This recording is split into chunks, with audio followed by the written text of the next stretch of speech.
Um, Almost speechless. What an incredible atmosphere. So grateful for the opportunity to compete for a championship in our home city against an unbelievable team with this crowd. Like, you don't get this all the time. And we're really grateful just for that opportunity. And then to come out and play the way that we did. As a coach, like, your greatest hope is that you get to see your players celebrate. And it doesn't always happen. It especially doesn't happen when you're pretty good, because then it takes real achievements to celebrate. But we're really proud to be the Big Ten regular season champions. I think that's the truest test of consistency of excellence. But mostly, I think the way we won shows the growth of our team. It literally took every single person. It was such a team effort. UCLA is as good as advertised. That, you know, we've had to be better to beat them twice and to be the champs. So I'm a very lucky coach to have these two. They're the best duo in the country. I thought they were locked in all week. I thought the mentality is what was the differentiator, and they came out and did their thing and led their team to a Big Ten title. Start here with Beth, and then go Sabrina and Jordan. JuJu, you're the only one not wearing any Big Ten championship stuff. What's up with that? Well, like, I don't really wear hats because I got the bun. So. And then we were spraying water, so I was soaked, and I had to change. Nothing to do with you don't want to jinx anything for what's to come down the road. No, I mean, I'm confident. You know, the work speaks for itself, so as long as we continue to stick with the process, we'll see success. Sabrina? For Kiki, you made that jumper in the fourth quarter. I don't know if you shrugged or was like looking at Cheryl. I don't know. I think I was just so hyped. I was sitting for a while, but I was happy for my teammates, so I had a lot of energy, and I just kind of wanted to bring that energy in when I had my opportunity. And then you're stranger to winning championships in the regular season, so how does this one feel? It feels great for my seniors, like Ray and Clarice. You know, all the week we've talked about they've never got a win in poly, so I feel like it was extra special. We wanted to win this Big Ten championship, but for them to end their senior year and have a win at poly was super special. Jordan? JuJu, last 3 times you played UCLA, we're averaging 34 points, 10.3 rebounds, 4.3 blocks. Had another stat sheet suffered the game today. Just why are you so successful against UCLA? When it comes to those big time games, how are you just able to turn it on just the moment the ball tips off? I think I would be remiss to say, like, this, you know, playing UCLA doesn't motivate me extra. So that's an aspect. I think for this, I've never won regular season, so, you know, just another thing to kind of tick off the list. But I think when you play with players like Kiki and like the team we have, and like Kiki said, our seniors, you know, you want to do your best. You don't want to let anybody down. I don't want to let coach down. So whatever I have to do to do that and just go out there and have fun. I mean, I'm just out there playing, really. Go Bill, Charlotte, and David. Bill. Did you hear the fans chanting at you? Yes. Yes, that definitely did fire me up. I know when I airballed, I couldn't help but smile because I knew that everybody was going crazy. So, yeah, it's really cool. I love the atmosphere here, even though they're not on our side at all. I think that's really fun.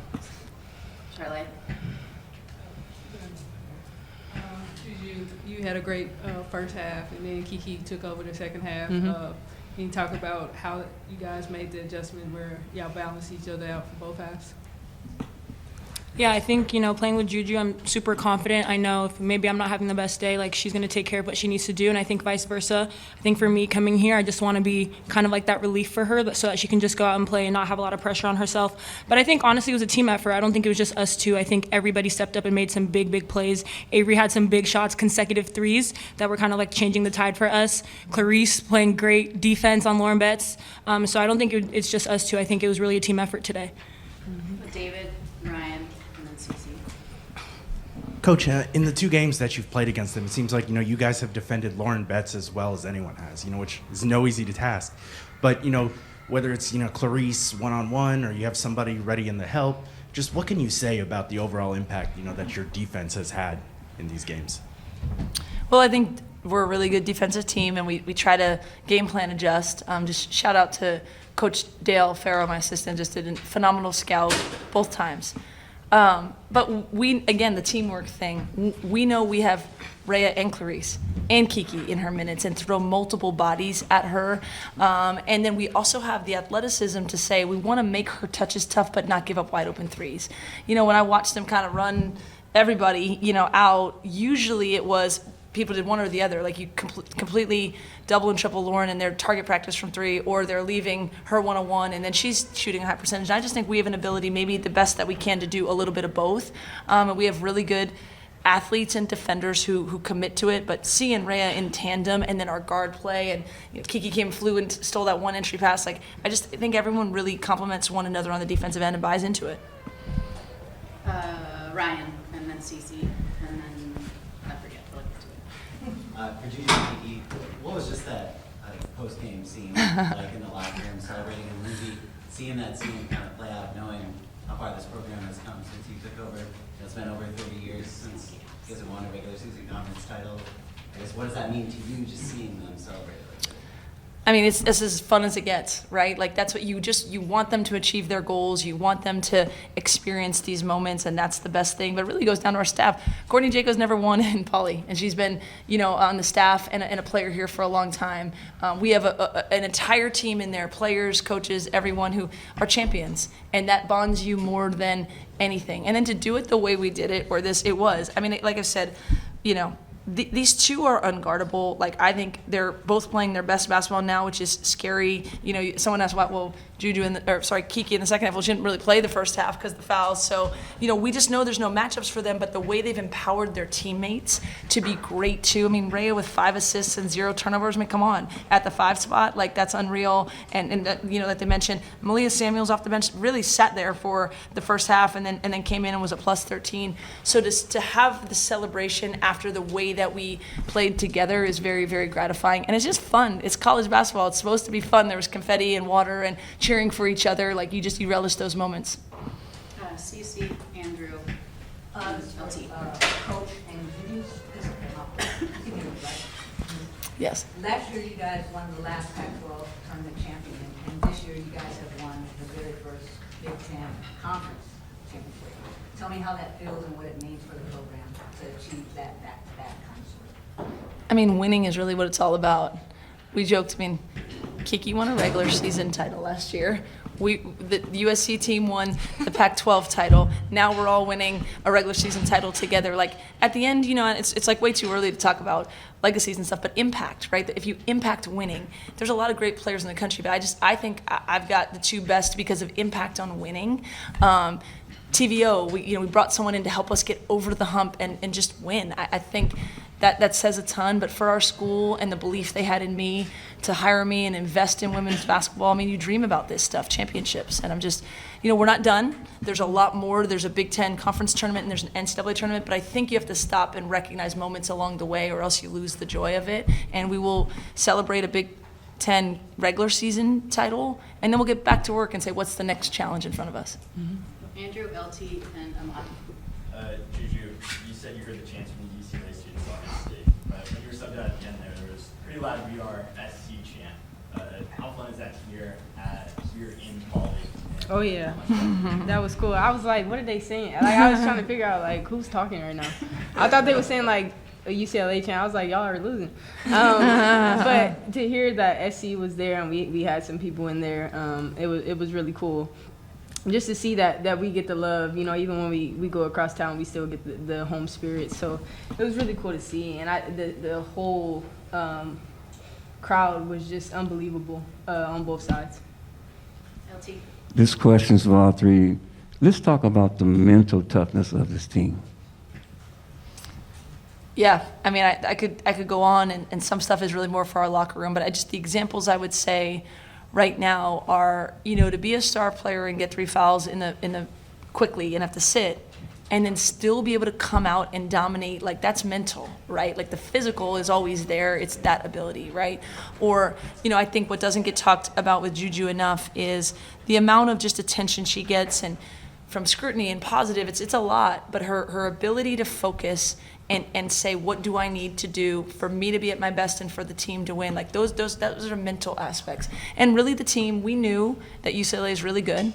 And we knew that they pride themselves on their hustle plays and rebounds and stuff. So we had to be the more mentally and physically tough team. And not because we felt like anyone else wasn't going to do that on the other side, but because we needed to do it at a higher level. I thought we were a really, really mentally tough team today. When they made the run to start the second half, and our response to that run was really important. And all of a sudden, I think they cut it to 5 or 6, and it was back to 11 right away, and that was it really key.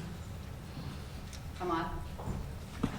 Kiki, at halftime, you went to halftime with 3 fouls, and most of the starters kind of foul trouble and whatnot.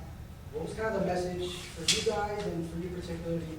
What were they kind of telling you when you were here about kind of staying calm and playing the defense and things like that?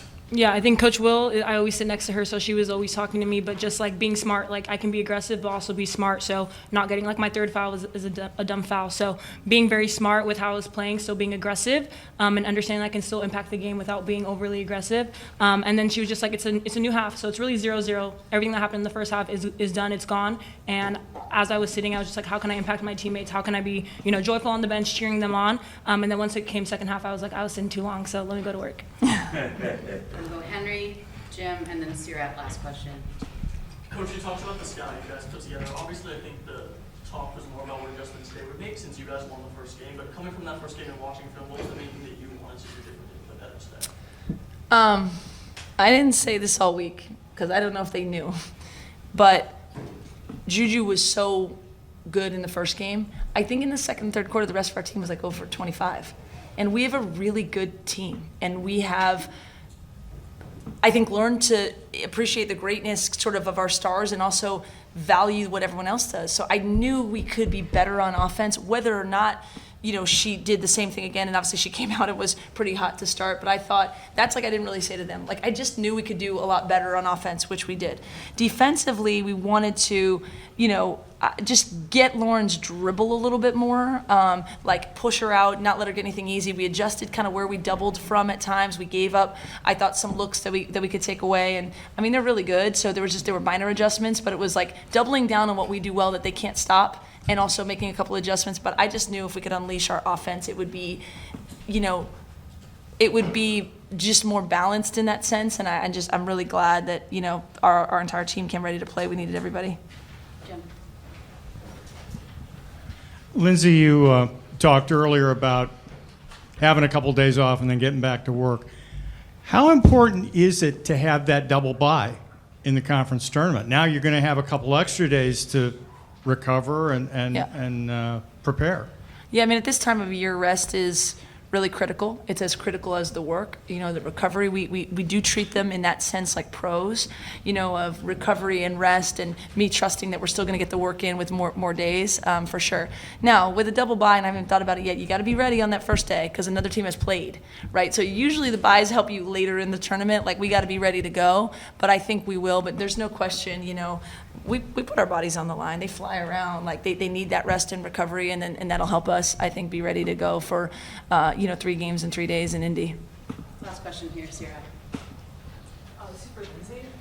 For Rhea, first of all, she was really, really hyped, after practice, for the rivalry and all of that. I'm curious what she was like, sort of behind the scenes, keeping you guys intense, but also for her to have, game high plus 18, and just do all these little things in front of all these other NBA scouts. I'm curious just how that feels for the coach. I mean, just so I can't put into words how proud I am of her and the leadership she's had all year.